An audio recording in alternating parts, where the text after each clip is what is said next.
भारत माता की जय। आज हम विश्व इतिहास में पुनर्जागरण को पढ़ते हैं।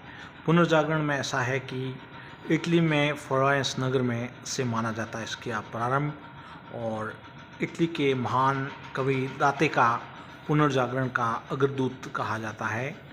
और दाते ने अपनी प्राचीन लैटिन भाषा में को छोड़कर तत्कालीन इटली की जो बोलचाल की भाषा थी टस्कन में डिवाइन कॉमेडी को लिखा। और दाते के बाद पुनर्जागरण की भावना का प्रक्षय देने वाला दूसरा व्यक्ति पेट्रोक था।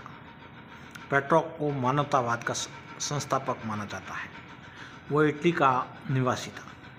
इटालियन गद्य का जनक कहानीकार बोकेशियो को माना जाता है, और कहानीकार बोकेशियो की डेमेक्रोन प्रसिद्ध पुस्तक है। आधुनिक विश्व का प्रथम राजनीतिकार चिंतक फ्लोरेंस निवासी मैकियावेली को माना जाता है। मैकियावेली की प्रसिद्ध पुस्तक द प्रिंस, जो राज्य के नवीन चित्र प्रस्तुत करते हैं। आधुनिक राजस्थान दर्शन का जनक मैकियावेली कहा जाता है। पुनर्जागरण की भावना की पूर्ण अभिव्यक्ति इटली के 3 कलाकार की कृतियों से मिलती है: लियोनार्डो दा विंसी, माइकलैंजेलो और राफेल। लियोनार्डो दा विंसी बहुमुखी प्रतिभा के धनी थे, वैज्ञानिक, इंजीनियर, कवि वगैरह थे। Leonardo da Vinci the last सफ़र और मोनालिसा नामक अमर चित्रों की रचयिता की थी। उन्होंने सिस्तान की गिरजाघर की छत में माइकलैंजेलो के द्वारा ही चित्र बनाए गए।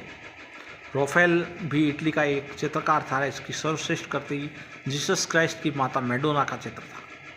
पुनर्जागरण काल में चित्रकला का जनक जियोटा को माना जाता है। पुनर्जागरण काल का सर्वश्रेष्ठ निबंधकार इंग्लैंड का फ्रांसिस बेकन था। हॉलैंड के इरास्मस ने अपनी पुस्तक the page of folly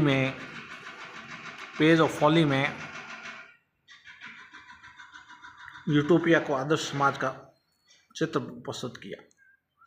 Martin Luther ने जर्मन भाषा को बाइबल का अनुवाद प्रस्तुत किया। रोमियो और जूलियट शेक्सपियर की अमर कृति है। इंग्लैंड के रॉजर बेकन को आधुनिक प्रयोगात्मक विज्ञान का जन्मदाता माना जाता है। पृथ्वी सौरमंडल का केंद्र है, इसके बारे में मेरी पोलैंड के निवासी कोपरनिकस ने बताया था। गैलीलियो कोपरनिकस के सिद्धांत पर समर्थन करता था। जर्मनी का वैज्ञानिक कोपला और केपलर ने गणित की सहायता से यह बतलाया था कि सूर्य के चारों ओर किस प्रकार पृथ्वी घूमती है। न्यूटन ने गुरुत्वाकर्षण का नियम बताया।